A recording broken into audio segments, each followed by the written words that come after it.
দার্জিলিংয়ে কেন্দ্রীয় স্বরাষ্ট্রমন্ত্রী অমিত শাহ তার আসার কথা ছিল, তার সভা করার কথা ছিল, তবে সেই সভা বাতিল হয়েছে বলে জানা যাচ্ছে। দার্জিলিংয়ে কেন্দ্রীয় স্বরাষ্ট্রমন্ত্রী অমিত শাহ সভা হওয়ার কথা, তবে তার হেলিকপ্টার নামতে সমস্যা, যেমনটা জানা যাচ্ছে। আপনাদেরকে যে খবর জানাচ্ছে যে দার্জিলিংয়ে কেন্দ্রীয় স্বরাষ্ট্রমন্ত্রী অমিত শাহ তার সভা, তবে তার হেলিকপ্টার নামতে সমস্যা হচ্ছে ওয়েদারের দরুন। আর ঠিক কি জানা যাচ্ছে আমরা জানবো।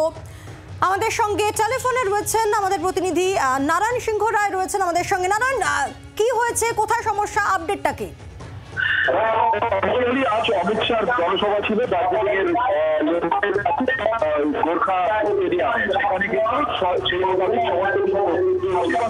কিন্তু ভাষণ চলছে নেতা নেত্রীদের এবং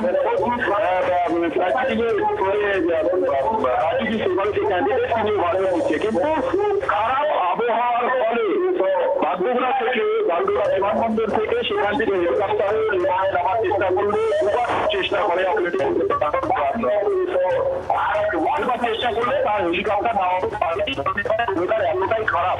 পরবর্তীতে জানা যাচ্ছে যে সূত্রের খবর জানা যাচ্ছে এখান থেকে তার হেলিকপ্টার সোজা কাটিয়ারের উদ্দেশ্যে রওনা দিয়েছে। তবে অমিত শাহ এখন যতটুকু জানতে পারে যে জনসভা আসার কথা ছিল সেখানে তিনি আসছেন না, তিনি কাটিয়ারের উদ্দেশ্যে রওনা দিয়েছেন কারণ সেখানে তার জনসভা রয়েছে। বাংলার আওয়াজ, বাঙালির আবেগ, জি 24 ঘন্টা।